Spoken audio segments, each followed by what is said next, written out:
Fully, that's Nicholas Zane you're thinking of. Yeah, that was Nicholas Zane. Yeah. Then edit that whole thing. Do not even put that on there.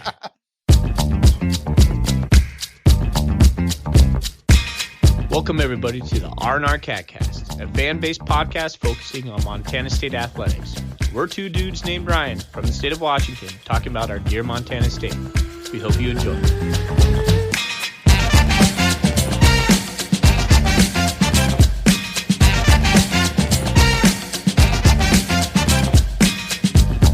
Welcome back, Bobcat fans. It's time to reflect on our picks for the Bobcat All-Decade team. Thorny, how are you doing tonight? I'm doing fantastic. How are you doing, Ryan? It's good to get back on the R&R, man. It's good to talk. I know it's been a while. Feels a little awkward. We're gonna do our all-decade thing, though. Should be fun. We got Shane Driscoll here from the Bobcat Outsider to help us kind of pick through the all-decade team the best players to wear the Bobcat uniform from 2010 to 2019. Shane, how you doing? Good. Thanks for having me on, guys. It's an honor to be part of this. Yeah, I mean, you definitely have the best video channel. I like to say that we have the best podcast channel. I don't know. Fan-based stuff. We're all in the same realm here. It's really good to do some stuff with you. It's been too long, my friend. Well, thanks, man. I appreciate it. I think you guys do have the best fan-based podcast out there. We used to joke that we're like the fourth best podcast. We're up to number 3 probably now. Moving up in the world. All right. Well, like we kind of talked about, what we decided to do was an all-decade all-star, because I'm a terrible namer of things. That's what I'm calling it. Pick out our favorite, or I guess what we consider the best player, and that was very open to interpretation on what you consider best player for each position for the Bobcats from 2010 to 2019. And that's just exactly all we're going to do for the show outline. That is it. We're going to do that. We're going to start off first, though. What are we drinking? Foley, what do you got over there? There's a little bit of a role reversal right now, isn't it? It is, yep. You Wow. told me to do it, and I tried my best. You did well, but one of my favorite beers, I saved one in the fridge. I tucked it way in the back so my wife would not get it. It is from Fort George, which is in Astoria, Oregon. It's called City of Dreams. It's a pale ale, 5.5% alcohol. It's a hazy. You know I love those. I had it, I think maybe on last season as well. But man, it's a solid one. If you're not in the Pacific Northwest, I'm not sure if you're getting it. I don't know if Montana gets it, but it's one of my groove calls. It's delicious. That's what I got. How about you? Well, first of all, if you're hiding a beer from your wife, what in the fridge would be the best spot to hide it from your wife? She'd never look behind it. For my wife, if I had something behind the pickles, she'll never look for it because she never eats pickles. I was going to probably say behind the other beer. Hide my favorite beer behind my lesser favorite beer. She'll never know. There's like a couple of stragglers like that, or just like sitting in the corner that, like, you know, people like come over for dinner and they'll bring like a 6-pack and you forget about them back there, and there's probably like 2 or 3 just misfit beers sitting in the corner back there that haven't been touched in maybe months. I just put it back there, so she went and put her paws on it. Nice. Well, I should have done guest first, so we'll do guest second. Shane, what are you drinking? We had Cold Smoke go on sale here at our local store, so I got a Cold Smoke here. Ooh. Oh man, jealous. I still got like 6 of those in my garage. I haven't refrigerated yet, so I do have some. But good choice. Good choice. Yeah, I have the Fat Tire Belgian White, which is actually pretty good. I've never had it before. I've always been a fan of just regular Fat Tire. Tried their Belgian White that I saw on sale, and it's pretty good. It's a nice, light, crisp beer. You know, Belt Montana makes a good Belgian White. Oh man, it's delicious. The best. Yep. There's just a handful of beers when I go back to Montana. Cold Smoke's one of them. Belgian White's probably number 2 on ones I always try and get my hands on. Yeah, Nice. That's the same. Both me and my wife. That's 1 and 2 for us too. I've been over to that brewery in Belt, Montana. You've been there fully, right? We're both Great Falls boys. Belt's basically Great Falls. Yeah. No, it's a nice place. I really enjoy Belt. One of my favorite events in the summer was always the Belt Rodeo. And then you would hit the brewery and that little place there in town. I can't remember the name of it, but Belt's a cool little town. It's cool. Yeah. Like if you drive on the highway, it's like down into like a valley. Like you don't even see the town at all. It's like you wouldn't even know it's there. It's cool. No, it is. Yeah, it's pretty remarkable. Man, I'm jealous of you guys. We wanted to get up to Belt. We try to kind of adventure around Montana in the summer, and we wanted to get up there this last summer. But we're definitely gonna check out Harvest Moon Brewery this next summer. Make a plan of it. You gonna drive right through Great Falls? Yeah, probably. We'll probably do like get up. I want to do like Missouri Breaks or like get over to Fort Peck or something. But yeah, we'll go through Great Falls. Laura's got some family up there. Well, make sure to visit Foley and I's dam over there, Ryan Dam. That's our dam over there. Have you been there, Foley?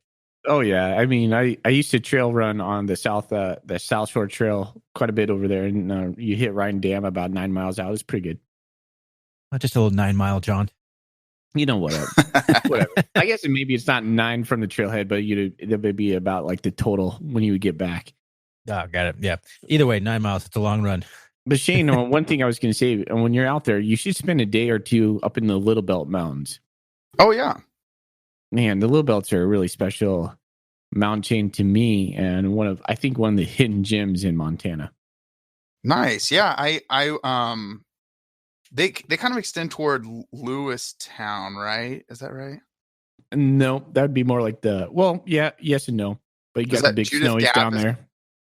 Kind of in between. Is Judith Gap between the Little Belt and like the Big Belt or something? The medium belt. Is that where the medium belt is? No, I'm sorry. But yeah, that is a range that I've wanted to get into a little bit. Okay. Yeah. Got to document it on your YouTube channel. Yeah, for sure. Yeah. All right, gentlemen, are you ready to get into the main event, what we're all here for? Let's do it. Sure am. All right.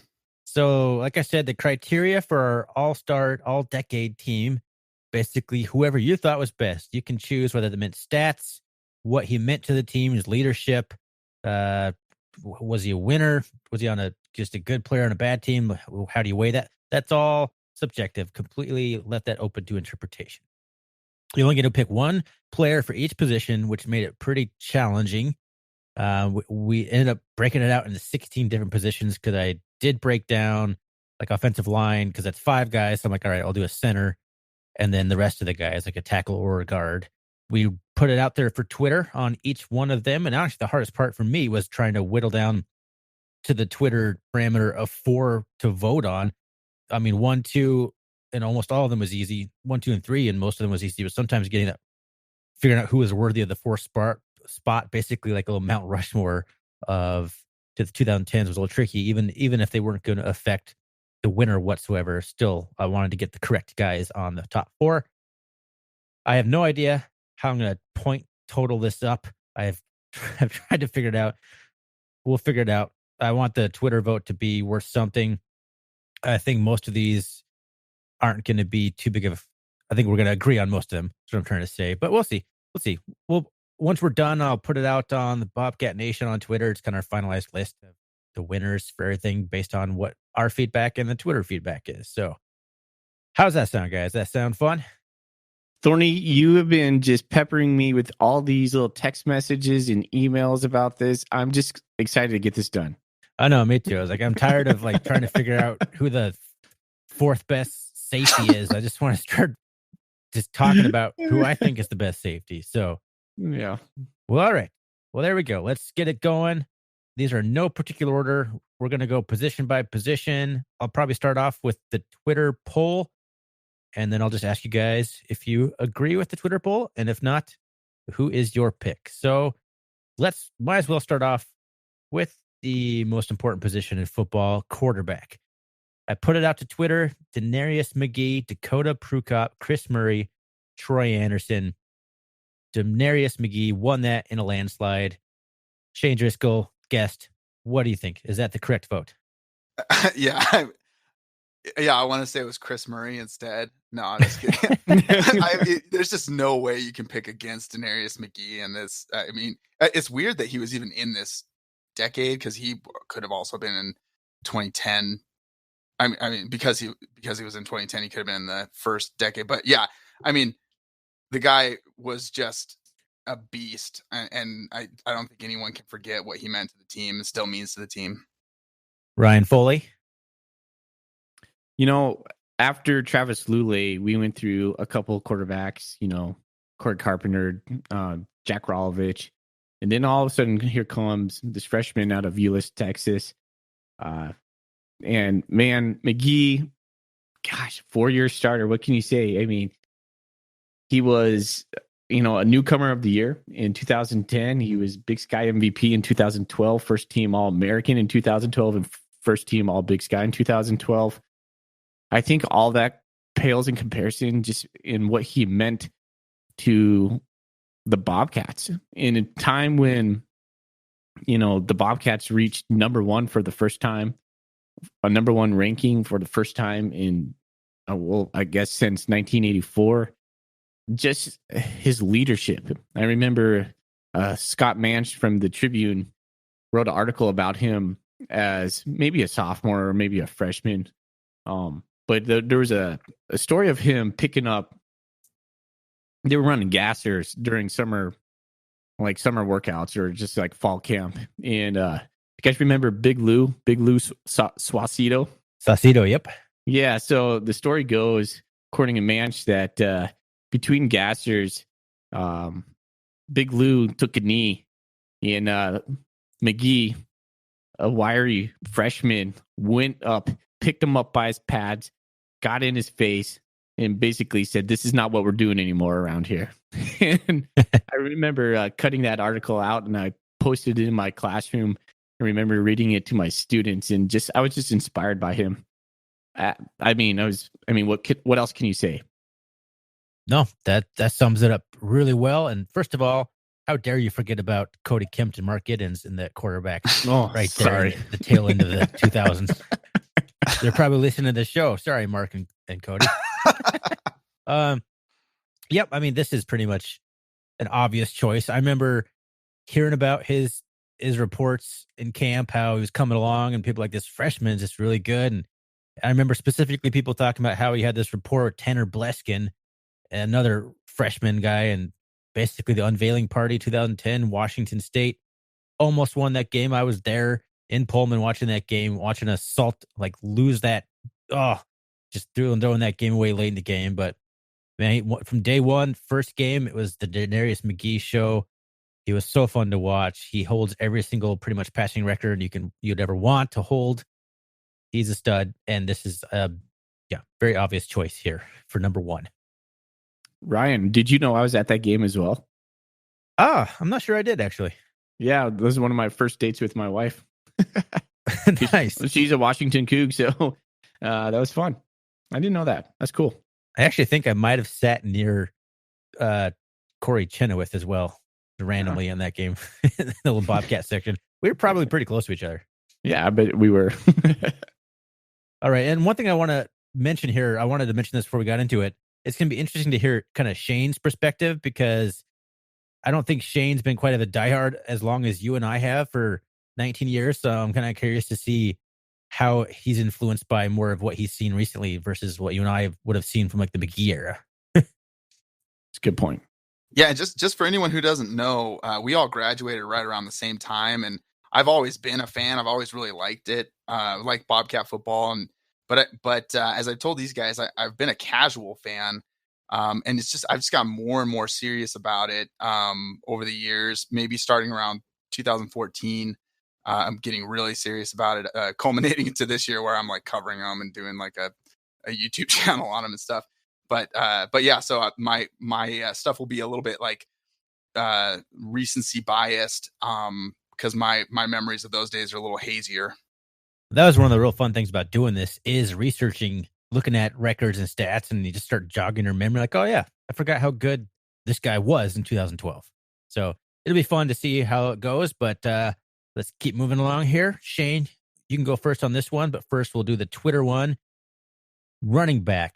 This was a pretty good list here. Cody Kirk, Chad Newell, Isaiah Ifanse, Orenzo Davis. 4 very good running backs the Bobcats have had, which is crazy how many good running backs they've had. And I think only one of these guys was all conference, but I don't know, 2 of them. Only 2 of them were all conference. Only 2 of them had I guess Isaiah had it in 2019. Only 3 of them had 1,000-yard seasons. That's just a product of how good the Bobcats have been running the ball as a team instead of any individual accolades. But Cody Kirk was the winner on Twitter. Shane, do you agree with Cody Kirk as the best running back for the Bobcats? First of all, let me just say, what a list. Like, every single one of these guys is just out of this world. But yeah, I mean, just look up like some of the stats. Like, Cody Kirk has like 50 rushing touchdowns, like 50. It's insane. I do. One of the players that does stand out for me from back in the day is Lorenzo Davis. I just remember watching him run, and it was one of my favorite things about Bobcat football at that time. But yeah, I don't think that I couldn't imagine making Chad Newell's one of my favorite players ever, but I still think it would be hard to make a case against Cody Kirk. Yeah, interestingly enough, real quick before we go over to Ryan, Lorenzo Davis only captured 4.4% of the votes on that one, which is crazy because he was an absolute stud in his day as well. How about you, Ryan? What do you agree? Do you agree, or what do you think? Do you agree with Cody Kirk? Yeah, I voted for Cody Kirk. He was the only one that had like a first team All Big Sky accolade in 2011. And so out of that list, I think he has to have the nod. I don't know if he was my favorite on that list. I'd probably have to go with Chad Newell. I did love Lorenzo Davis. I mean, there's so many good ones on that list, but yeah, if you had to put me to task on that, I'd have to say Cody Kirk. Well, I'll tell you from this list who had the run of the decade: Lorenzo Davis and Cat Grizz in 2010 in the Blizzard. He didn't make. Oh, okay. Never mind. I'm thinking of somebody else. Okay, I know which. I think it's when Jimmy Wilson like popped him behind the line of scrimmage. He spun out of it and just somehow twisted and turned it all the way into the end zone for like a 25-yard touchdown. Anyway, I'm gonna have to agree with Cody Kirk here. It's a tough one. I almost want to pick Isaiah Ifanse because I do think overall he probably is a better running back, but only through 2 years, and this year, half of it being pretty injured. I'm looking at my overall body of work. You got to go with Cody Kirk, touchdown machine. Only guy who's rushed for over 1,000 yards twice on this list. You got to go with Cody Kirk here.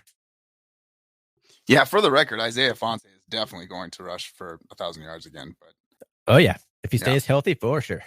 Yeah. All right, moving along. Who do we got next? Let me pull up my thing. I left it. All right. This was an interesting one. So keeping kind of on this running back train, I was going to do fullback, but I was like, I don't know if I can populate enough people for fullback. So I kind of combined fullback into H-back. So if you weren't quite a running back, you weren't quite a tight end, you're on this list. So I put in Chad Newell, who was actually fullback for his first at least year, possibly 2 years. He wasn't the main ball carrier. He got some carries, but he did a lot of blocking and catching out of the backfield.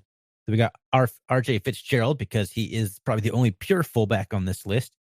Curtis Amos, probably the only pure H-back on the list who didn't really catch too many balls but was a blocking machine. And then Trey Robinson, a transfer from, was it Texas or Nebraska? I can't remember. Nebraska, I believe. I should know that. Yeah, Nebraska. Transfer from Nebraska by way of Texas. I think he went ULIS just like Denarius McGee did. Twitter picked Chad Newell from this list. I'll probably start on this one since you guys have gone first. Another one. I'm going to have to go with Trey Robinson on this one. I don't know if I didn't make it real clear on Twitter what the parameters for this one was. Chad Newell was a really good fullback as well, but Trey Robinson was just an absolute beast when he came in. I believe he might have been the newcomer of the year in 2011 or 10 or whenever he came on board. I don't have the stats as well as I should for this list, but I'm going to have to go with Trey Robinson just because he was a absolute beast when he was here first 2 years, catching the ball, running the ball. He was just a man out there. I guess I'll pass it over to Foley. Yeah, Trey Robinson was a man amongst boys out there in just his demeanor. I mean, he was a mature man. I believe he was a father already. He was a husband already. I'm pretty sure I'm spot on that. It's hard to pick against Trey Robinson, but I was going to go with Chad.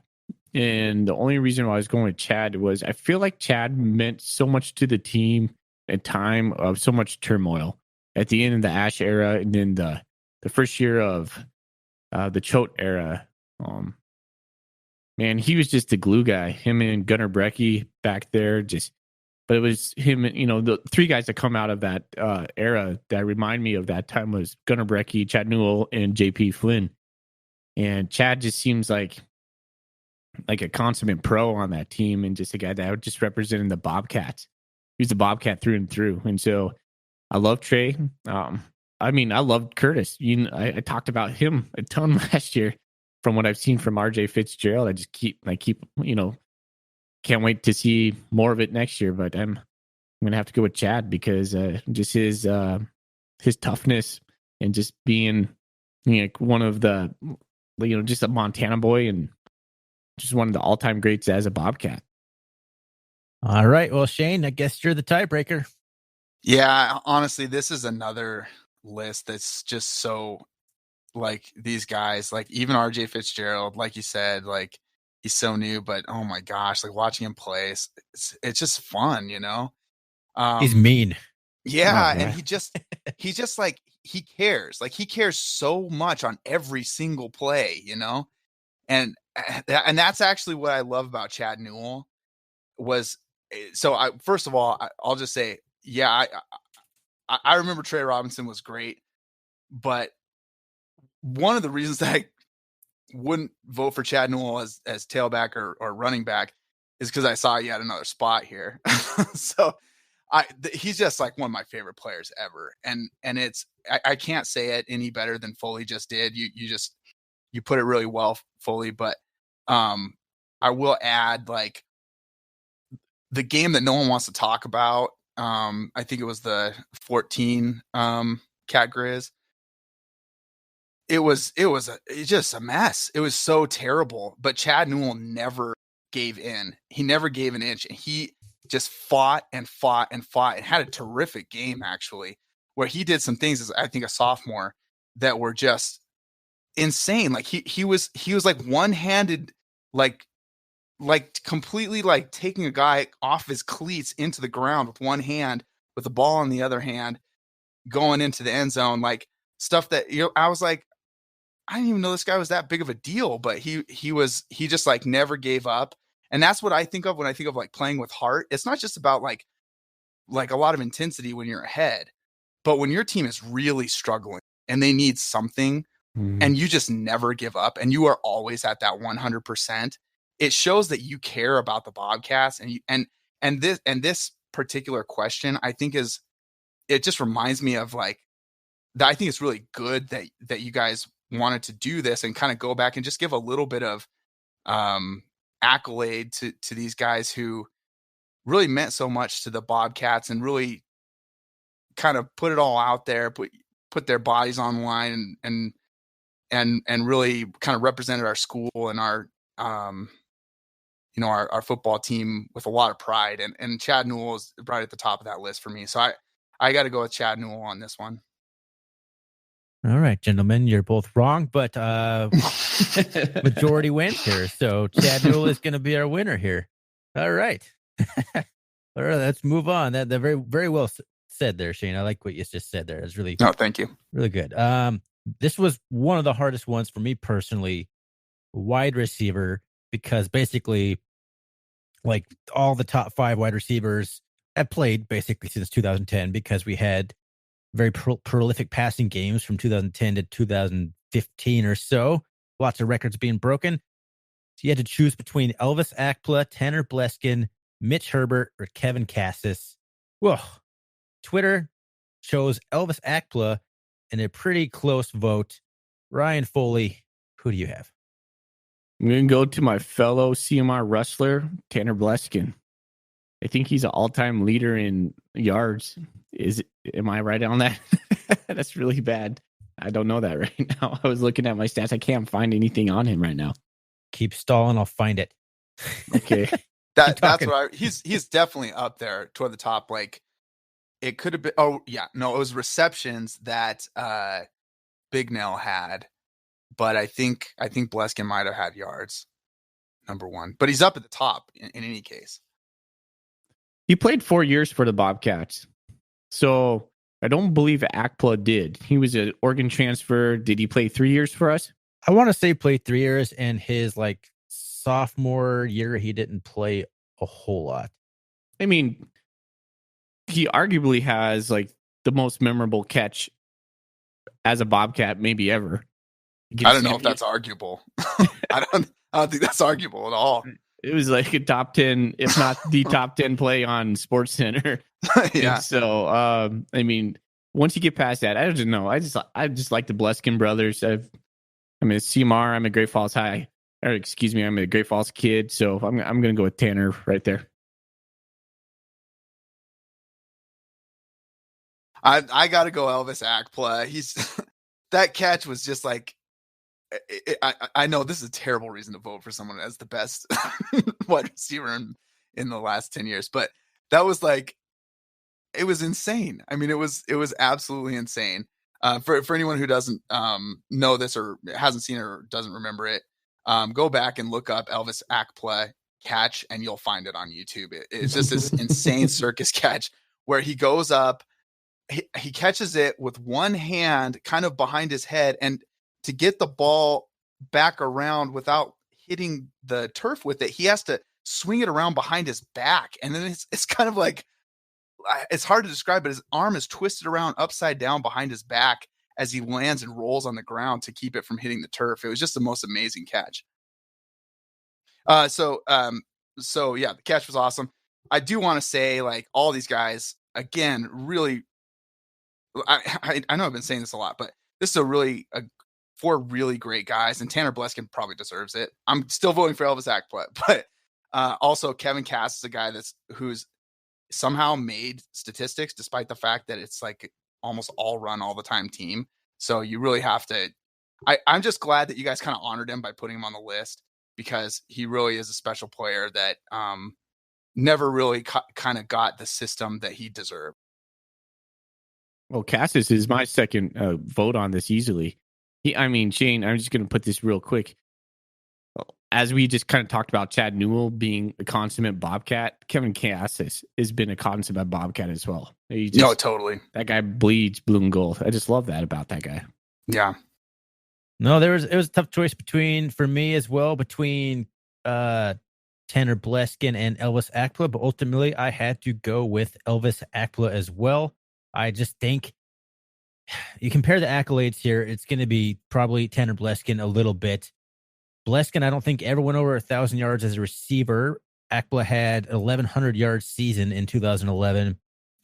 Basically, Elvis Akpla is number 2 on the list, only playing like 3 years, and he played in 2009. That was his sophomore year, which would have been the Kempt/Inns swapperoonie. So if he would have played all 3 years with McGee, he would have definitely broken the record. I just think he was overall a more talented wide receiver. I love Tanner Bleskin. He was amazing, but he couldn't take a screen pass to the house like Akpla could. He couldn't make the circus catches like Akpla could. I had to go with Elvis Akpla as the best wide receiver for the Bobcats. And that was hard to say. Sorry, Tanner. All right. Well, let's move on. Tight end. This one was a little bit of a surprise to me on the Twitter poll. Good choices here. We had Tia Salanoa, Bo Sandlin, Stephen Foster.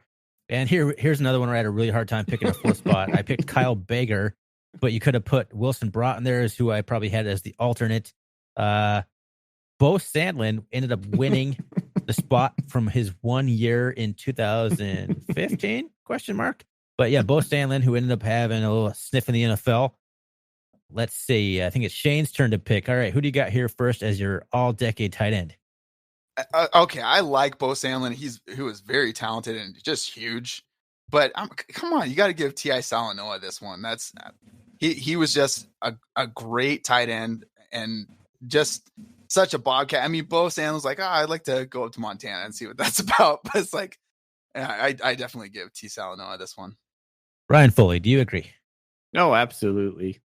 T.I. Salanoa was first team Big Sky in 2014, second team Big Sky in 2013. That's enough for me. Yeah, this one was absolutely shocking to me. I mean, maybe not. Bo Sandlin was an amazing receiving tight end. He was very athletic. He was huge. His hands are like the size of a football helmet. But Tia Salanoa was just the consummate Bobcat. He was a great role model. He was the all-around tight end. He could catch. He could pass. He was just a great teammate. I mean, I have to put he's one of my favorite Bobcats of the decade, just period. So that was an easy choice for me. Let me just say real quick, I do understand different people are going to look at this list and pick based on different criteria. And so I understand, like, on certain, maybe measurable criteria, why people might have done that. But I just never would have voted for him over T.I. Salanoa. Maybe if Bo Sandlin had 2 or 3 years in the system, but I can't just give it to a 1-year flash in the pan like that. But yeah, T.I. Salanoa had to win it for me. All right. Moving on. So this is where I split it between the offensive line. This is the guards and tackles. The next one will be center. So guards and tackles, as everyone should know, the Bobcats have had an incredible run of offensive linemen basically for the last 20 years. Like, who are we kidding here? So the 2010, this was a hard one. So this is one of the first ones where the guy on this list, he finished his career in 2010. How much weight do you put on it for a guy in this decade if he only played 1 year in 2010? I kind of talked in a little bit, and Shane had a good point. Like, all right, 2010, if his last senior year was an incredible year, you got to put him on the list. And basically, Mike Person was that guy.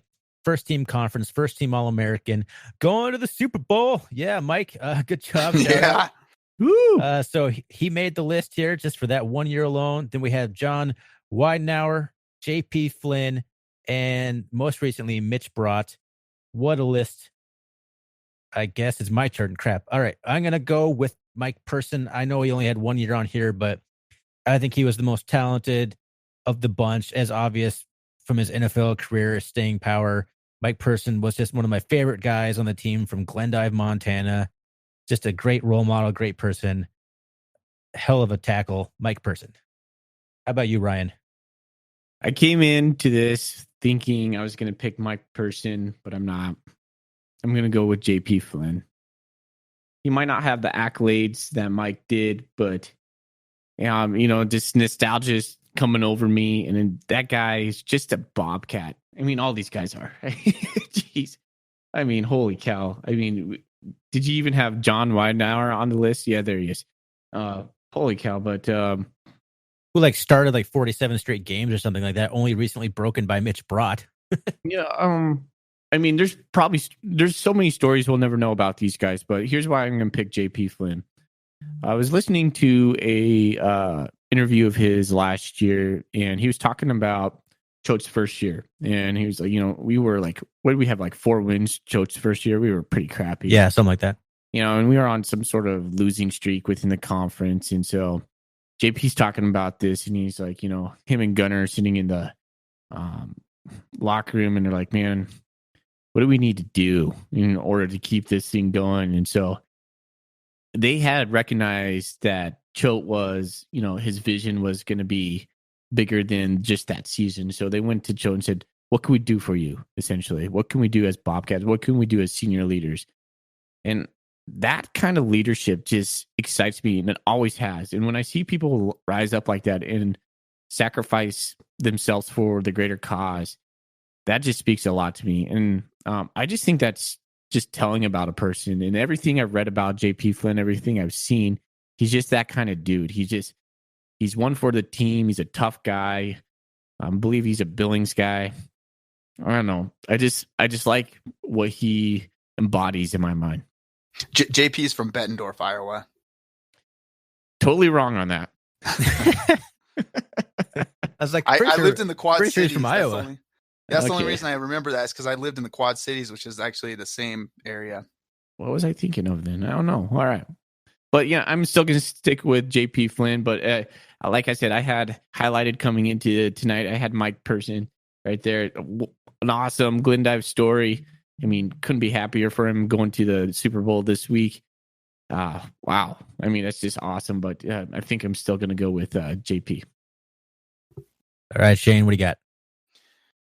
I mean, I loved that story. I love J.P. Flynn. I think you have a great argument. Obviously, it's not hard to pick Mike Person. Great argument there too. But I'm going to split the vote and go with Mitch Brott, who has been on teams that have made 3 out of the 5 biggest rushing games of Montana State football history. He's brought the team. I mean, I'm not going to say it was only Mitch Brott, but the offensive line, defensive line were a part of the best team since 1984. Got us further than any team has gotten since 1984, and he has the most consecutive starts, which is one of the biggest accolades that a lineman can get. I mean, it's tough being a lineman, that being your biggest accolade, but watching him absolutely manhandle Buck Buchanan winner this year in Cat Grizz, and just what he brought to the team, I got to go Mitch Brott. All right. Well, our first split decision. So I guess the tie goes to Twitter, who also voted for Mike Person. So I guess Mike Person is going to be the winner of the R&R CatCast Offensive Lineman of the Decade. That's pretty impressive. All four of these guys were All-Americans. Mike Person was the only one, I believe, who was first-team All-American, but John Weidenauer was third-team All-American. I think he was first-team conference. Flynn was first-team conference twice, third-team All-American in 2016. Brought second-team All-American 2019, first-team All. I mean, it was just a list. It's just a list of dudes right there, and any one of those guys is a good choice. All of them are great Bobcats. Man, we're just blessed to have lineman after lineman on this team. All right, well, keeping on the lineman train, let's move over to center. We got Sean Sampson, who played, I should have had the years on here, but he was the early 2000s. He might have been bleeding over from the 2009, 2008, 2010, 2011 era. We had Joel Horn. I believe he's from Glacier, Montana, if I remember correctly. Alex Neal and Matt Devereaux as the guys that I could find who played center for the Bobcats in the 2010s. I have no idea whose turn it is. Shane, why don't you pick? I'm going to pick... first of all, I'm going to say Twitter did pick Sean Sampson. And I'm going to pick Alex Neal for a similar reason to the reason I picked Mitch Brott. Just a part of one of the best offensive lines that the Bobcats have put together. That was instrumental in one of the best runs that they put together in a long time. How about you, Ryan Foley? Who you got here? I'm going to go with the first team, Big Sky, 2012, fourth team, All-American, 2012, Sean Sampson. Whew, this was a tough list right here because I liked Alex Neal a lot, and I think it's hard to. I think Joel Horn was pretty underrated. I don't even think he was recruited as a center. I don't even think he played center for a while, but he ended up having to play center because I think he played after Sean Sampson graduated. We had no other dudes, and he came in and filled in really well. It's a really good list, but I'm going to have to go with Sean Sampson because he's undersized, just stud from Montana boy, and I think he's the only All-American on the list, so I'm also going to have to go with Sean Sampson here. Where is he from? I want to say Helena. Yeah, that's what comes to my mind too. I did lots of research on this, but I didn't really write any of it down or capture any of it. So going on brain power here, which is never a good thing. Not late on a Monday night. Definitely not. After one beer and a Michelob Ultra mini beer, which is like a half a beer. Maybe even a quarter of a beer, depending on who you ask. It's like a pop. Sort of pop. All right. Let's keep moving here, fellas. We're not going fast. But that's all right. That's all right. This is a fun conversation. I'm having fun. Yeah. Yeah. This was this was a hard one to even narrow down to. This is probably the hardest one to narrow down to 4 out of the entire group. Defensive line, interior. We'll get to the defensive ends here next. But I picked Zach Minter, Taylor Sheridan, Derek Marks, and Dan Ogden as my 4 to put out to the vote on Twitter. But I almost put Tucker Yates on there. I could have even put Zach Wright on there. That was a tough call to narrow down. Twitter voted for Zach Minter. I did as well. Zach Minter, one of my all-time favorite Bobcats. He was the most disruptive defensive tackle I think the Bobcats have probably ever had in my lifetime, at least as I can think of. He was so instrumental in those dominating defenses in the 2010 era, the DMAC era, all those guys. We'll get to a lot of other guys on the list because you forget how good those defenses really were. And it all started up front with our stud defensive ends, Buck Buchanan Award winners on that side, but also Zach Minter in the middle. It's so fun to go back through this because I forgot actually how good Taylor Sheridan was. He was second team all conference 2 years in a row. his honorable mention the year before that. He's probably the most, besides Zach Minter, with the most accolades on the list, but except for maybe Dan Ogden. Again, Ogden, just like Mike Person, senior year 2010, but he was third team All-American, the only All-American I think on the list. Minter may have been. You might have to correct me on that. Ryan Foley, do you agree with Twitter and myself with Zach Minter, or do you got someone else? Oh, yeah. I got to go with Zach.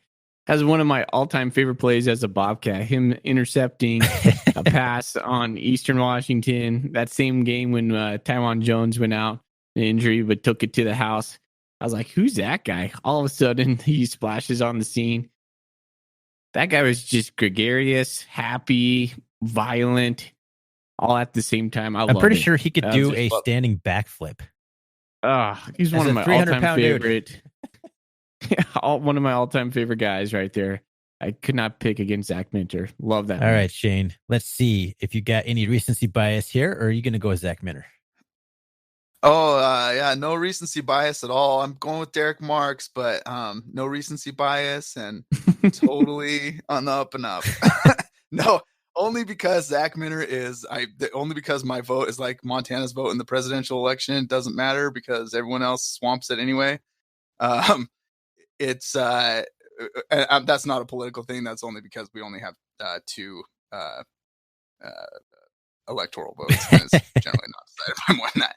But so Zach Minter is winning this regardless. So I'm choosing Derek Marks because he's not going to be my. I think later we're going to talk about our favorite Bobcat of all time, but he's one of them. And this year he has just made it so special. Just watching, because for those of you who don't know, I have filmed a lot of the highlights this year for the Bobcats. I should rephrase that. I filmed Bobcat highlights for my channel because the guys that do the official highlights, they're really off the charts, and I don't want to take credit for their work. But somehow it's almost like he's doing it quietly. But when you're the one filming it, you're like, this guy's insane. Like, the stuff that he's doing is crazy. He was constantly like getting into the backfield with just barely enough time to get to the play and make the play. And he was always laid out, just perfectly horizontal, stretched out to make the play. And he was just always there to do it. And it's not like he was a huge guy. He wasn't like a wrecking ball or anything. He played extremely well. He cared a lot about the team and about helping the team to win however he could. He shifted around on the line, that he was at different spots on the defensive line, but he had the ability and the willingness to do that. And he was another one of those guys, like Foley talked about, some of these guys being just really special leaders. Just his quiet leadership, his ability to take the room and just take it to a different place with the way that he spoke and represented the team. I'm just gonna take the opportunity to just share all the reasons that I love Derek Marks. First of all, your vote counts just as much as ours does. All right, don't sell yourself short. Unless I hate your vote, then I'll just throw it aside. It counts if I like it. No, nice. That's a really good choice, and it was a hard choice for sure. But for sure, Zach Minter, that was just a fun to watch him wreck shop in the middle. All right, well, that was a good discussion on defensive line. Let's keep it on the defensive line to the end spots. We've had a couple Buck Buchanan winners along this spot. This is a really tight race on Twitter. Brad Daly edged out Caleb Schreiber just barely, 47.6% to 42.9%. Our second closest Twitter vote, we actually have a tie we'll get to later. But yeah, that was extremely close. The other two guys on here, no slouches either. Bryce Stirk and Tyrone Fa'anono. What a good list of defensive ends. Caleb Schreiber and Brad Daly, each with the Buck Buchanan Award under their belts. Ryan Foley, who is your favorite? Do you agree with Twitter, Brad Daly? Yeah, I'm going to go with Brad on this one. 2013 Buck Buchanan winner, 2013 Big Sky MVP, first team All-American 2013, first team Big Sky 2013. I mean, if you're looking at that versus Caleb Schreibeis, if we're just comparing accolades, Caleb did not get the 2013 Big Sky or 2012 Big Sky MVP. I'm not exactly sure who did. Probably JC Sharon or somebody. Oh, played for like 20 years. That's a tough one. I mean, it's just like when you have two players on your team go back to back Buck Buchanan winners and they are different people, that's just remarkable in itself. Man, it's just I'm gonna have to go with Brad on this one. All right, Shane, what do you got? Yeah, I mean, obviously it's hard, like exactly like you said, two back-to-back Buck winners. I mean, go to the next guy on the list and think honestly, like how far off is he from that? He's right there. You know what I mean? This is an awesome list. And again, I'm just glad that you guys kind of, paid a little bit of homage to all of these guys because they're all that good. I'll say, I'll be honest with you, I can't be exactly unbiased here. I did work with Caleb Schreibeis. So I'm as your biased voter. But I also, I'll go back and watch some of those games. Like when I get ready for a Cat Grizz game, I'll go back and watch, some highlights from old games. And man, if you watch some of the games, there was one particular game. I don't remember which one it was. Schreibeis had like 5 sacks, some insane number of sacks. And I think it was a game we lost or some stupid thing, but the way that he played, if you watch it, it's like, it's insane. Like it's you can't really describe it. Like you just have to watch it. But he was as much a wrecking ball as anyone I've ever seen. But so I'll vote for Caleb with 100% bias. Dang it. It's up to me. I hate this. You got Brad Daly, who is probably the best pure pass rusher I've ever seen, just pure speed. And like you said, you got Caleb Schreibeis, who had another one of those guys that have just the huge hands, because I think he forced a ton of fumbles on top of, I think he led the country in forced fumbles on top of all the other accolades and the sacks he had, because he was just a wrecking machine. He was probably a better overall all around from that Buck spot. Oh man, I'm gonna have to go. I think I'm still gonna have to go with Brad Daly, because when Brad Daly was really in his zone, he was just pretty much unblockable. You knew it was coming. He could still get around you and just still get to the quarterback. And his journey is very interesting. How he took a year off, wasn't sure he was going to do with his life. Went and worked, I think, in the oil fields for a year. Is that right, Foley? Do you remember this? It sounds right. And one thing I remember about Brad was like his senior year, the guy was being held together with duct tape pretty much. And like between every play, he was just completely injured. Yet he would just bring it every single play. It was like how? Like, it was just ridiculous what that guy was doing. It was, I mean, if you look, sorry, Thorium, I'm cutting you off a little bit, but I'll let you get back. And you even compared just the Daly family and the Schreibeis family, both huge Bobcat families. Holy smokes. I mean, this, what a category. Holy cow. Keep going. Well, honestly, I didn't have much else to say, so I'm glad you kind of swept in and finished it up, because I was like, you guys both said it best about two guys, and I agree 100%. And it was just really hard for me to decide on who was the winner there. But I think ultimately Brad Daly just narrowly edges out Caleb Schreibeis for me. I would take both of them in a heartbeat on the team right now.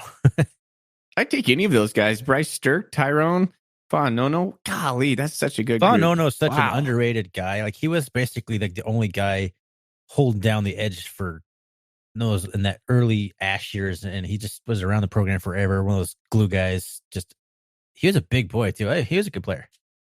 Hey, refresh my memory. If Caleb Schreibeis was what was Brad Daly doing in 2012? Was he? It might have been when he was working in the oil field. I don't remember the time frame so of all this. He comes in and just does like 1 year of wrecking ball. I mean, I just remember, honestly, I don't remember a lot about him. I remember him being injured, and I remember Stony Brook, just him having like a huge play in that game, like being able to get to the quarterback, being an instrument on that win. So. Yeah, I have a tough time remembering, because I get him, because because when we were in school, it was Bobby Daly, and so I get it all gets messed up in my brain. All right, guys. Well, let's keep moving here, staying on the defensive side of the ball, which we're going to pretty much do for the rest of the time, except for when we get to like an all-purpose category later. Linebacker. Oh, man, this was a difficult decision for me in terms of that fourth spot. The first three, pretty obvious. We got Jody Owens, we got Mac Bignell, Alex Singleton. But I was trying to figure out who that fourth spot was. I ended up putting Naa Makiola in there, but I could have put Josh Hill or Cole Moore as two guys I really had in there. But Makiola was a team captain. I just kind of felt like I owed it to him for what he did for the Bobcats. And I didn't have any other reason to pick him in any one of those guys over each other. So I put Naa in the fourth spot, but didn't think it would really affect the front race anyway, because Jody Owens, Mac Bignell, and Alex Singleton are going to be probably the guys getting the votes here. And it turned out this was the tie I referenced earlier. Mac Bignell and Alex Singleton on Twitter tied exactly 34% each. Jody Owens not far behind at 27.7%. So that was extremely tight race. So we got a tie on Twitter. Shane, who do you have? I feel bad voting against any of these guys because they're all so awesome. And I do want to say, like, again, I'm glad that you honored them or, paid homage to them by adding them all to the list. But Josh Hill, like, he is really a remarkable player, especially for his size and like what he's had to battle through, like what he's put on the field for the team. I'm glad that he got some all conference accolades because I kind of feel like the fan base kind of underappreciates him a little bit. That being said, I'm not saying I'm picking him. I picked Jody Owens just because I think that he for me is the top. And I think I love Mac Bignell, and I do think Alex Singleton is a close one in there to Jody, and I totally see an argument for him. But I just think Alex and Jody, the way that they kind of disregarded blockers, the way that they kind of floated through the block to the play and they were just always in it was really remarkable. And I just give the slight edge to Jody. All right. I'm pretty sure I know Ryan's answer, but Ryan, who you got over here? Jody Owens all day long, man. One of my favorite players, if not in top. I mean, he's in my Mount Rushmore for Montana State. I mean, what a player. Holy cow. I love Jody Owens.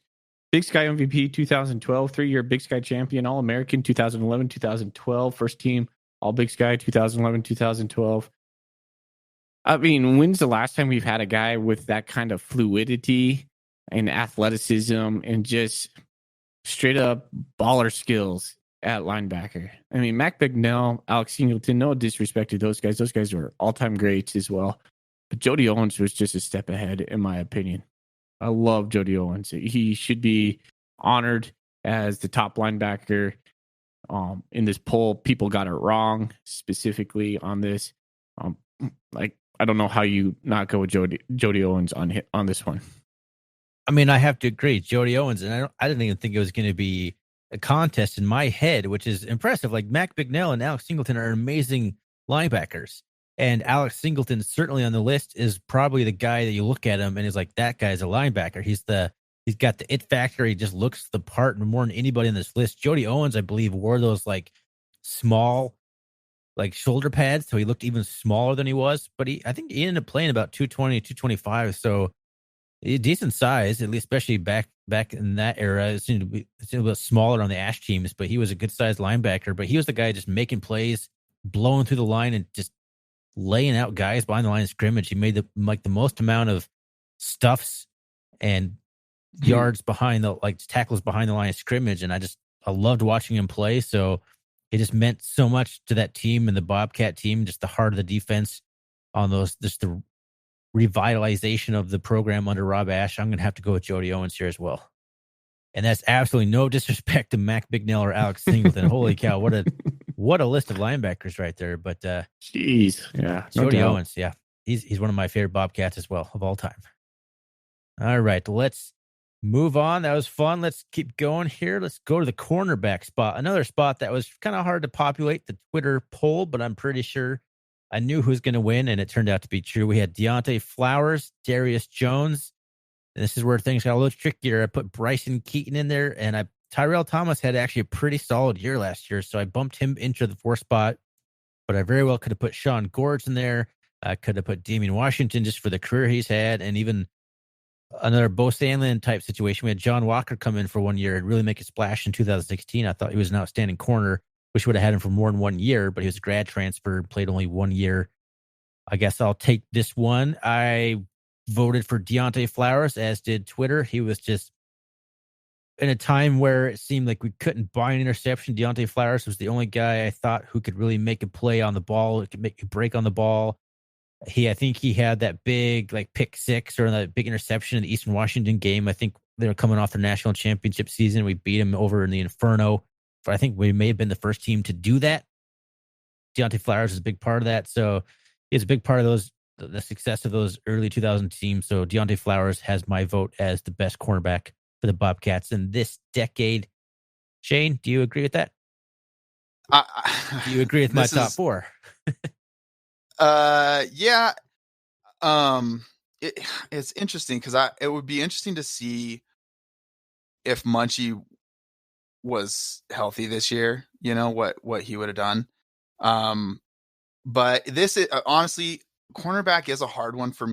It's a little my foggier memories. I remember Flowers making some big plays. And I imagine that Foley's going to vote for Flowers too. But I think I'll go for Tyrell Thomas. He's a part of an extremely good defense, and he's an important part of that defense. And he has, I think it was a true freshman year, he iced the Cat Grizz game with a PBU. Sure was. Mm-hmm. And that was, it was just like, was that the first, it's like the first time that the home team had won in like a billion years or something. And it was, I think was that the start of this current run? It was, yeah. He had that big pass breakup, and then he just got up and just that was our second win. Ran 100 yards in the end zone, just sprinting full speed afterwards. Yeah, that was so awesome. Yeah, and I had the honor and the opportunity to interview him at the beginning of the season and prior to the beginning of the season, and he was just such a humble young man, and so I don't know, I was just really struck by how humble he was and how just kind of because at that time, I don't know if you guys remember, at that time he'd worked out of the starting rotation. So I don't know what happened. I think it had to do with his grades or something, but he was not working with the 1s and 2s at that point. And I'm sitting here like, what is going on? But he was just I don't know, just a very well composed, a very just kind of a respectful, humble guy, and that doesn't make you a great cornerback, but I think he's also shown they've put him up against some really tough receivers, and he's performed very well against them. Yeah, when Tyrell Thomas, he competes, man. He's given up so much height, and every time a guy catches the ball over the top of him, it's not because he's out of position. He just doesn't have the height. He's right there scrapping and fighting. You can't blame him for that. I love it. I love the way he competes. Yeah. Or in Cat Grizz 2018, he's there for the interception, but it's going out of bounds. So he tosses it back in bounds to try to get someone else to get I forgot about that. That was a funny play. Yeah, just fighting through, is just scrapping, just like that. The play's never over. He's just always going to fight. And yeah, I love that kid. All right, Ryan, who do you have on the list? Thornton, I'm going to go with Flowers, just like you. You said it best, and just a quick note on Flowers. And 2 other guys that we talked about: Caleb Schreibeis, Deontay Flowers, and Derek Marks, all strong men of the faith. Probably will all be pastors, and if they're not already. And it's Derek's not, but I think Caleb and Deontay are I just think that's pretty cool to see those guys leading with their faith and just being strong leaders within the team. Before we move out of cornerback, and that's a good thought there, and that solidifies Deontay Flowers as the best cornerback. But before we leave, I want to give a quick shout out to Arnold Briggs. You remember Arnold Briggs there, Foley? Barely. Yeah, he had one last year in 2010. He played like 2007, 2010. Had took a medical redshirt year, I think in 2009 or something. But came back, was part of that 2010 team, and was a really good, solid cornerback for us. So I just want to give Briggs a little shout out here. If you're listening, Arnold, I got you. I'm sure all these random ex-players totally listen to this podcast. All right, moving further back on the defense to the safety spot. Another tough list to populate. I really had a hard time picking top 4 on this one. I had Joel Fuller, what I think was an easy pick. Braden Conkle, obviously an easy pick. Then it got a little fuggier. I ended up picking Jacquay Allen, Bryson McCabe. I very well could have put Stephen Bethley on my list. And I even thought about putting Rob Marshall on there, who actually had a pretty good season in 2014, third team all conference. Ultimately, Joe Fuller, Braden Conkle, Jacquay Allen, Bryson McCabe put out on the Twitter vote. Braden Conkle won that, I believe, fairly handily. How about you, Foley? Who do you have as the best safety of the decade? Oh, Mr. Cat Grizz, Braden Conkle himself, Moni. And I think that's it right there. Just his swag, his leadership, his confidence. I mean, that guy.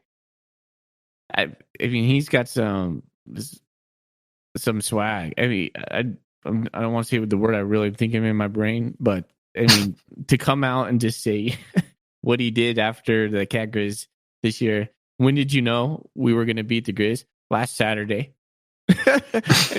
One of the best quotes by a Bobcat for the Cat Grizz quote I can remember.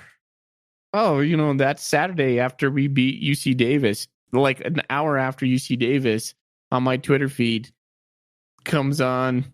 There's Braden Conkle. I think he tweets out like Moni, and that was it. I mean, that guy lives for Cat Grizz, and I think his dedication towards that game alone and just dominance in that game, he never lost to them. It was just that guy he just elevated people around him. And not only that, just a little bit on Braden's just his ability to play this hybrid nickel spot that we had him, like this big nickel that he was playing this year, just be able to crash in the box and as well as drop back into coverage and just be so smart and just direct people around him. And the way Jacquay and him communicated was something so special that I saw this year. But he was the glue guy, the guy out of Belgrade. Him and Derek Marks came out of that same class. 2 leaders. Yeah, I'm going to really miss him next year. Shane, do you agree? I do. I wanted to vote for Bryson McCabe. I want to give him a little bit of a shout out here. If I'm sure you guys remember, whenever people would talk about Chad Newell, it was always the same phrase. They would always say he's a load. Chad Newell, he's a load. Like every single person who talked about him would talk about how he was a load. And what they would always say about Bryson McCabe is that he brought the wood. Like when he would hit people, it made me hurt in my living room. like he would just hammer guys. And the thing is, Braden Conkle does the same thing, so I can't give him the edge for that. But I remember thinking, like, who is going to replace Bryson McCabe? That guy is just, I don't know how you replace him. And then Braden Conkle comes along and shows you. And I also wanted to mention his other quote from that press conference after Cat Grizz. Someone asked him, were you surprised that it was such a lopsided victory? And his answer was, we seen the tape. Like we knew how it was going to go. I was just like, the confidence was just remarkable. But that was one of my favorite press conferences to attend. I mean, Mr. Cat Grizz, I think Braden has to win this on that game alone. He could pretty much be nothing for the rest of the season, but the way he performs in the Cat Grizz game and what it means to him and just how he talks about it, how he carries himself during the game, he can be remembered in Bobcat legend just for his Cat Grizz exploits alone. So my pick here is Braden Conkle as well. I do want to give a shout out as well. Bryson McCabe, I put him on here. Stephen Bethley was a tough choice because Bethley I thought was a solid, underrated safety for us during the the early years there. But Bryson McCabe, man, he was a hard hitter. He was a great run support safety, not as solid in pass coverage, not an all around safety, but man, he could hit people, and I like that about him too. So I'm glad that you brought that up. But yeah, my vote here has to agree with Twitter. Unanimous selection here, Braden Conkle, Mr. Cat Chris. All right. Well, let's move on to the not quite as flashy positions here. Punter. So this is a pretty amazing stat. The Bobcats have only had 3 starting punters in the 2010s. That's a good that's stat. crazy. That's crazy, right? Like Jared Padmus, 4-year starter. I think Rory Perez was a 4-year starter. And then Trevor Bolton held down the other 2 years that there wasn't a guy starting there. So let's see. Twitter put Jared Padmus in there. Shane Driscoll, do you agree? So Rory Perez was really special, not only because he was a great punter, but he's also a place kicker and deserves a lot of credit for being able to do both of those things and to do them well. But as a punter, Jared Padmus, I hope that we all have appreciated him while he's been here, because he's just been really, really special. I was out there advocating for him on some sort of All-American or like the best FCS punter in the country list came out by some random publication, and Jared Padmus wasn't on there. So I started like this little on the R&R CatCast Twitter campaign, like, why isn't Jared Padmus on here? So yeah. I mean, I agree. Jared Padmus, I think that's a tough list. Like, that's a good list. Roy Perez, probably the best like normal punter. Like, he could actually put some huge hang time on his punts, like a traditional punter. I really appreciate what he did. And Bolton kind of came along with the rollout punt thing that we had seen a lot of the time in the 2000s with Travis Lulay and all the, I can't remember, there were guys that punted back then, and it's going to drive me crazy, but the guys who punted back then. But I think Padmus, the best at pinning guys inside the 10-yard line I think I've ever seen. I have to vote for Padmus here. What do you think, Ryan? Well, I'm going to totally agree with that. He's 4th on the list as far as punting average. And in an interesting kind of side note, you know who has he's only 8th on the list for longest punts with 76 yards. You know who has a longer punt than Jared Padmus? Travis Lulay. Number 2 on the list, Travis Lulay. 81 yard punt in 2000. That's probably in northern Arizona on the AstroTurf. It says versus ASC, so Arizona something. Adams might be State, wrong on probably. That. We used to play Adams State all the time. Anyways, when I saw that stat, I was like, "Oh boy, that's a fun one." I got to bring that up. I think Jared Padmus was one of the main reasons we won Cat Grizz last year, or not last year, the year before, if I'm saying that right. But yeah, that guy, just like you said, he was just so clutch in being able to pin people back and just switch the field. And that's the main thing I'll remember about Jared Padmus. No, he pretty much single-handedly kept us in the Cat Grizz game last year in 2018. Yeah, that's the one. Okay. That's the one I'm talking about. Yeah, when we were just like, couldn't get anything going. He kept pinning the Grizz inside the 5 and tied the 10. That was a huge benefit. I also feel like we totally missed an opportunity to ask Travis Lulay if he ever got the opportunity to punt in the CFL. We should have totally asked him that. I wish we would have thought about that. That's really would have been a fun thing to ask him, because I seriously doubt he did. Let's see if Travis will come back on again this coming season. Let's do that before. Let's have like a kickoff this season and see if he'll come on. Sounds good. Yeah, maybe we can get a recurrent thing with Travis Lulay. That'd be awesome.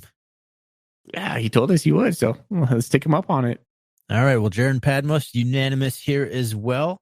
Let's move to the other kicking spot where Rory Perez, like Shane said, makes an appearance here too. Rory Perez was a place kicker and punter for the Bobcats. I want to say, I don't think it was all 4 years he did both duties, but he was definitely a place kicker for at least 2, possibly 3. We have Jason Sunshine Cunningham, for those who remember, that was his nickname, I believe, because he looked like Sunshine from the, what's that? What is the movie? Someone help Remember me. the Titans. Thank you. Remember the I want to say the Replacements, but that's like that. No, that's that movie with the Keanu Reeves. That's not even close to the same football movie, though it is football. Moving on, Luke Daly and Tristan Bailey round out the list of kickers. Shane Driscoll, who was your favorite kicker? I don't know if I started with you last time, but you're doing this one also. Yeah, again, it's hard. You want to give Rory Perez some credit because, I mean, he there was a Cat Grizz that he like basically won. I think we scored like 9 points or 12 points in field goals and like 1 touchdown or something, and they won the football game. But I mean, it's hard to disagree with Jason Cunningham. So I will give my vote to Jason Cunningham. I want to say Jason Cunningham is the all-time scoring leader in MSU history. You got that fully? You seem to be on the ball. Yeah, I'm looking at it right now. 357 points. Second place was Cody Kirk with 292 points. That's crazy. Like every program ever is like the top 5 is kickers. The fact that Cody Kirk is second on there is amazing. Yeah, that's insane. All right. Well, I assume that you were also going to pick Jason Cunningham there fully. Yeah, sorry. Yeah, I'm going to go with Cunningham. That's the easy pick for me.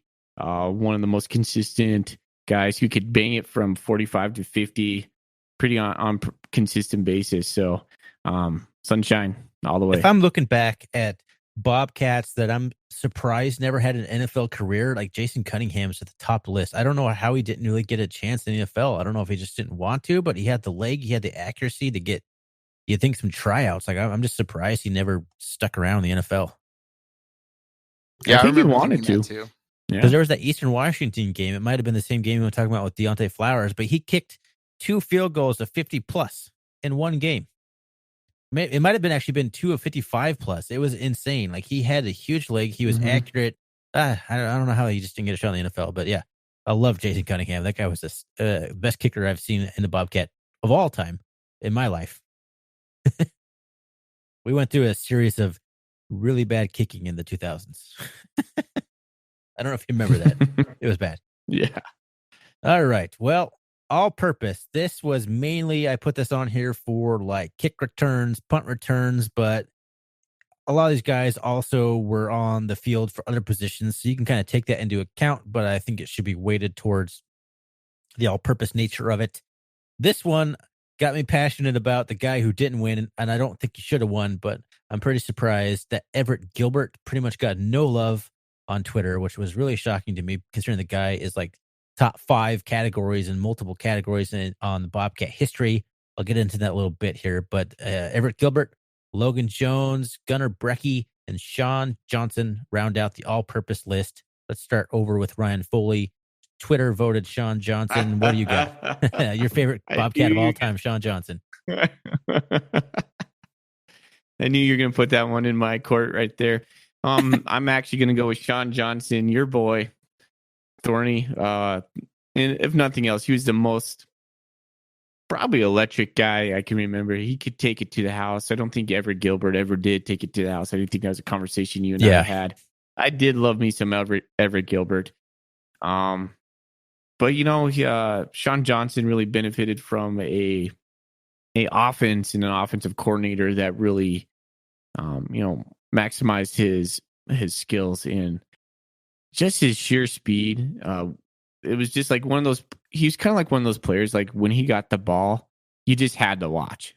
It's kind of like Troy Anderson in the open field. You're like, okay, what's gonna happen? What's gonna happen? As soon as Sean Johnson was on a wheel route, or on a pitch, or if he caught it in a punt or a kickoff, it was just like it was electricity instantaneously. And so, Sean Johnson's going to get my vote all day on that. How about you, Shane? Do you agree with Sean Johnson? So I want to, for people listening at home that are like, we've gone through a lot of players. We're getting toward the end, and there's some big guys missing. Just understand that there's another category that's not all purpose. It's kind of similar to that, and we're not missing who you think we're missing. So I wanted to say Everett Gilbert was another one of those guys that stands out in my memory as a really special player. All of these guys deserve accolade. They deserve to be mentioned. Gunnar Brecky, Logan Jones. They're really what they put out on the field was really special. That being said, Sean Johnson was a different breed, And it was that electricity that every time you just never knew what was going to happen. And you just wish that he would get the ball more times. In every game, it was just, I wish he'd get it a few more times because it was so exciting to watch. So Sean Johnson gets my vote. Absolutely, Sean Johnson. He was just so fast, and he was so cocky about it too. He would blow by people, and by the time he got to the 5-yard line, he would just like walk. He would just stop and walk. Do you remember that? He would do that all the time. He'd just like stop and just kind of like just like trot in the end zone, like, I did it again, everyone. It was so fast. He would just pull away from everyone like at such a pace. It was incredible to watch. Been not just kick returns, because he is number 2 all time in kick return yards behind Everett Gilbert, but Everett Gilbert didn't really ever get a chance to field punts, and that's really another thing where Sean Johnson shined, was just not only kick returns but punt returns. And he was also a pretty good tailback as a number 2 kind of tailback guy. Could catch the ball. I mean, if you want a guy who can do everything for you offensively, carry the ball between the tackles a little bit, catch the ball in the backfield, make something happen in the return game, Sean Johnson was your guy. But the fact that Everett Gilbert, who is the number 1 all-time kick return leader in history, 2 above Sean Johnson, Everett Gilbert has a higher career average for kick returns he had 23.4 yards per return, which is higher than Sean Johnson. Everett Gilbert was actually, I lost it in front of me, but I think he's like top 3 or 5 in receptions in MSU history. So I think people kind of forget how important he was to the passing game early on in his career. He's one of those guys that kind of just like started off hot and kind of, I think he got just guys kind of passed him on the depth chart, but he was important in the kicking game his entire career. But Everett Gilbert should be number 2 on this list. And I love Gunnar Brecky. I love Logan Jones, but Gilbert was just one of those guys who had an incredible career, as evidenced by his place in the record books. But ultimately, yeah, you're picking a guy to win it. Sean Johnson is a pretty easy choice here. The most electric Bobcat I have ever seen. I'm glad that you brought up some of those specifics about Everett Gilbert, because that just helps to jog the memory about what an important player he's been that he was the Bobcat history. He's one of those rare players that just plays and like, oh, he's good, and then all of a sudden when he's done playing, like, this guy's like top 5. How did that happen? Like, he didn't do that good, did he? Yeah. Like, it's just one of those quietly amazing careers. I think that's kind of why he didn't get a lot of votes. Is just you don't really remember how important he was and how good he was for a long time, all 4 years of his career. Do you guys remember Logan Jones returning a kickoff to from the 1-yard line? I think he had like a 100-yard touchdown against Portland State. I think it was. It was Portland State. It was in a game that we never stopped them in. Yeah, we scored every time, but once, and we lost. We lost by 2 touchdowns. Yeah, it was insane. But it was a full field run. That was and he was like a true freshman at the time. He was, yeah. That's why he's on this list. He was electric. Was that Ash? Was that? Yeah, that was Ash. Yep. Yeah. It was what's his name that couldn't be stopped on at quarterback? Prukop. Yeah. Yeah, I think that's kind of on kind of a side note. I think that's why Alex Singleton will never really be remembered in such high regard, just because he just played on such shitty defenses. So yeah, just kind of a little side talk there. So. Yeah, no, I've had this theory you could be the greatest player, but if you play on a not memorable team, then no one remembers you. I put it to the test, who led the Bobcats in scoring in basketball back-to-back years in 2006, and nobody knew it. It was Jerron Jefferson. Just one of those things that happens. Oh, he was good, but we were terrible, so who cares? Right, yeah. All right. Well, like Shane said, we do have one last category here. Last one. If you made it this far, congratulations. If you haven't tuned out by now, we have athlete. This basically should be called the Troy Anderson Award, but I did find some other guys who I thought actually deserve some recognition on here.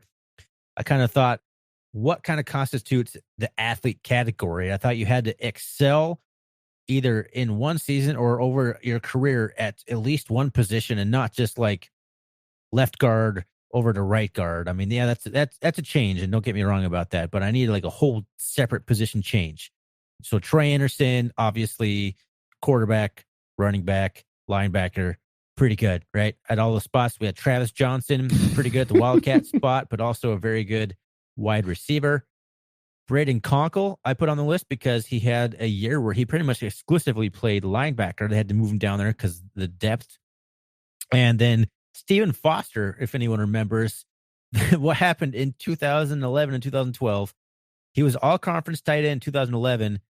2012, our entire offensive line got injured, and Stephen Foster was forced to play tackle at like 270 in 2012. And all he did was be all conference, and we still had a really good year in 2012. So Stephen Foster did definitely deserve a mention on this list. Troy Anderson won the award on Twitter by like 98%. Not surprising. I'm going to have to go with Troy Anderson here because, well, there's just nothing like it in MSU history, if not college football, at least in FCS history. I got to go Troy Anderson here. The Centaur, my favorite nickname that Gus Tutel calls him. Ryan Foley, do you agree, Troy Anderson, or are you going to go with Travis Johnson, your favorite guy in the world? Secretariat, Golden Boy. What else can we call him? Hercules. Yeah, I think that should be a work upon for next season, is just how many different kind of nicknames we can catalog for Troy Anderson. So I assume that's a Troy Anderson vote? Troy Anderson. Yeah, Troy Anderson. All right. Well, Shane, who do you got? Well, let's see. Just kidding. I'm not debating over here, but I do want to, because I think a big, or at least from my perspective, a big benefit of doing this is just taking the time to recognize these guys, even if they don't win the award or whatever. We've talked about Braden Conkle a lot. And Travis Johnson is a guy who had a really tough road. Like he was a top recruit out of high school. I mean, he probably expected to play at, one of the best schools in the country, went to play for one of the best schools in the country, and it didn't work out for him. And then he just had a tough road from there. And he comes to Montana State, and of course you're going to be the quarterback here. You are one of the top, few quarterbacks out of high school. Of course you're going to play here. Well, first he gets a little bit injured, and then, things just never kind of go his way. But he always had a good attitude, and he always fought hard and played hard to help the team win. And sometimes that meant blocking 30 yards downfield. And when you saw him blocking guys and taking them 30 yards downfield, and he was really a true team player, despite the fact that he's one of the best 3 or 4 athletes in the conference. A guy that was willing to just do whatever it took. And that's the kind of guy that makes this Bobcat team, the 2019 Bobcat football team, the consummate team, like Coach Choate talks about, is when you have guys that could be superstars, but they're willing to work like a role guy. So I just think he deserves a lot of credit for that. And I'm glad that you put him on this list. And then the other thing I just want to say is Troy Anderson deserves a few words, at least, being the guy who is probably going to be the best Bobcat maybe of all time. By the time his career is done, the things that he'll do. I'm a little offended that you didn't mention that he also was a punter and played defensive end for at least one play. So there's that. But seriously, his humility combined with his dominant athletic ability, and his ability to pick things up quickly and to understand the game, is just unparalleled. And we're not going to see another guy like him in a really long time. So he's very deserving of this award. And I think it's probably obvious that we needed to find a place for him to get the award, just like they've had to try to do in some of the all conference teams and stuff. So Troy Anderson obviously deserves a lot of credit for all the success that the team has had. And clearly it's more than just that, because this year they had to struggle without him for a long time. But even with him on the sideline, I think that his being the best guy on the team and also having humility and the work ethic that he has, I think that really is a type of leadership that kind of transcends people's different personalities. It's almost criminal to have Troy Anderson only be on this list out of all the other lists. Yeah, just with the accolades and the circus that's been surrounding his whole career. But it's very well said. I'm glad that you kind of talked a little bit about Travis Johnson. You were talking about him, and I remembered one specific play because I just watched a highlight of Kevin Cassis. I don't know if it was the Albany game or the Austin Peay game where he took like a swing pass from like the 10-yard line and like went down and like got clipped right around the goal line and kind of did like a sideways fall in the end zone, barely got in bounds. I want to say it's Albany. But if you watch the replay on that, Travis Johnson blocks a dude like all the way into those like advertisement things, like the sandwich stand looking things. Yeah, just blocks a dude that's awesome. Straight like through like the lineman all the way out of bounds. Like he was a dominant player. Like he could have been like, you would like him to catch more balls than he did. Like he had a few drops, but he was like just the most athletic, just natural, fluid-looking athlete I have ever seen in Bozeman. Just like he just made it look effortless. He could just outrun. He was just an amazing athlete. But when you're looking at accomplishments on the field, Troy Anderson is the winner here, just from his legendary exploits. Which hopefully get back on track for his already a senior year next year. How did that happen? All right, gentlemen. Well, that was a lot of fun. Thanks for coming on here, Shane. But before we get you out of here, I want to know who was your favorite Bobcat of the decade. Doesn't have to be anything related to how good he was, stats, anything like that. Shane, you're the guest. You get to pick first. Who is your favorite fan choice Shane Driscoll Bobcat? Yeah, it's Chad Newell. It's an easy pick. He just always played a way that made me proud as a Bobcat fan. And that, win, lose, or draw, he was out there and never let up, never pulled his punches, and always gave 100%. And he just played with the pride that I think we all have in the Bobcat team in Montana State University and in the football team. And so for me, that's an easy pick, and it's Chad Newell. Great choice. Ryan Foley, who are you picking? Well, I'm sitting here going between my head. It's I'm gonna have to go. Still undecided. You want me to go while you think a little bit longer? Yeah, go for it.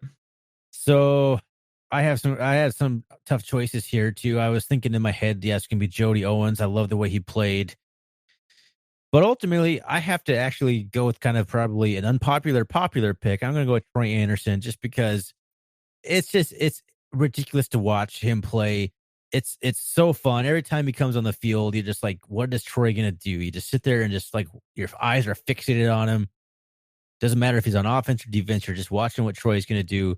The year where he just had 1,600 rushing yards and 23 touchdowns or whatever it was just one of the weirdest, coolest college football stories I've ever seen. I just have to go with Troy Anderson just because he's on top of all that, he's just a humble, down to earth Montana kid who does like this, just kind of coming into his own and just realizing, well, I'm a good football player, huh? It's like, it's just like this, just the leave it to Beaver type kind of kid, it seems. And I just love everything about him and the way he plays the game and just this toughness, old school Jim Thorpe thing going on. So I'm gonna have to pick Troy Anderson. I'm glad that you picked him because I think someone needs to pick him. Because, like I said, he's going to be the best Bobcat football player, at least in our lifetime. So yeah, I'm glad. I feel like it's an obvious pick. Least so in our people aren't going to pick it because it's so obvious. But I'm like, I have to. Yeah. All right, Ryan, did you figure it out? Yeah, I think I do. As much as I love Jody Owens, I'm going to go with Denarius McGee. For the simple fact that I don't think I had more faith in any player that we listed on this list than Denarius McGee, and that includes Troy Anderson. From the get-go, Denarius just showed an ooze leadership. I mean, he had that moxie, that intangible it factor that made him so special for 4 years, and we were just so blessed. I mean, we were so blessed with Travis Alule, and then we had that, a couple years in between, and then Denarius McGee came again, and we felt like everything was okay. And we rose to heights that we hadn't seen before. Denarius McGee was such a pivotal person in the arc of just Montana State and what he's meant to the Bobcats, even after his playing career, has been so important. And I just think he's such a good representative of our university and just one hell of a player. I just got to go with Denarius right there. That is a good pick. That is a great pick. Such a good pick. Yeah. I'm glad that neither Troy Anderson nor Denarius McGee didn't get picked. I would have felt bad not picking them if neither of them got picked. So I'm glad that you guys picked those guys. Mm-hmm. All right, I'm going to spring a question on here because I just thought of it. Who out of all the Bobcats in the last decade would you pick to win a bar fight? Who's the toughest son of a gun you don't want to meet in the dark alley? Well, did you see that picture of Mike Person with the mud on his face? I also saw the picture of him like clean shaven, baby faced in 2010 too. Nice. I'm going to go Dan Ogden. I think that's a good. My mind was actually kind of drawn to Dan Ogden, and I think he's a really like fun-loving guy. But actually, I think I might have to pick. I think Clay Bignell would be up there too. I think he was a big, scary, intimidating dude. I wouldn't want to mess with him either. That's for sure. Anyone coming to your mind Tucker there, Shane? Yates would be up there too. Yeah. Oh no, I'm going with Mike Person. The dude's literally playing the Super Bowl. Fair enough. Yeah. That's a good trio of guys to take with you to the bar. No one's going to mess with you. Yeah. All right, Shane. Well, thanks for coming on, man. I really appreciate it. Give you a chance here. Why don't you tell us a little bit about what you got going on YouTube? Yeah, and thanks for having me on, guys. I really appreciate it. I always enjoy listening to your stuff. And likewise. Yeah, thanks, man. Yeah, obviously everyone listening to the thing and knows the quality of the stuff that you guys put together. But yeah, it's an honor for you guys to ask me to come on. Every time that you do, I really appreciate it. And this was a really special episode, actually, to kind of reminisce over the best guys that played for the Blue and Gold over the past 10 years. It's pretty cool. Mm-hmm. But yeah, so for those of you who aren't familiar with the Bobcat Outsider, that's my channel where I cover Montana State football. I do it like these guys from a fan perspective. I do like videos that are about 15 minutes long. And I'll share some highlights if I generally I cover the home games. And so I'll share highlights and just kind of my perspective on scouting report, what I think that the Bobcats are going to look at the next week and just kind of some things that stood out to me in the week. It was R&R Catcast that kind of springboarded me into that. These guys asked me to kind of go down to the fall camp and just kind of report on what I saw. And so things kind of went from there. So I want to thank you guys for kind of encouraging me to do that and all the support that you guys have given me over the course of the last year. And then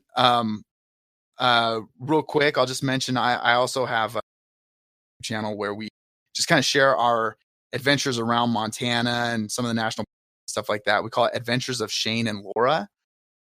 So if you're interested in just kind of like what's a cool new place around Montana that I could check out, you can check out our channel on YouTube, and maybe something will catch your eye, give you a little inspiration for an adventure of your own.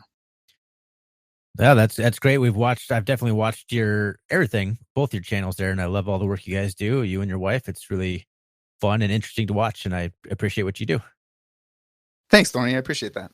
All right. Well, that was a lot of fun, like Shane said, to kind of just go down memory lane and do a lot of research on this, even though I didn't have all like the stuff that I researched in front of me, but it was just really fun to reminisce and just remember how good it was and how good those 2010 teams were. You just kind of forget it a little bit, so recency bias for sure, but it was a lot of fun. Just to get us out of here, you can always, as always, find us on Twitter, RRCatcast. That's where we do most of our activity. You can find us on bobcatnation.com under the recurring thread that we have over there. And as always, we'll end this with a Go Cats. Go Cats. Go Cats.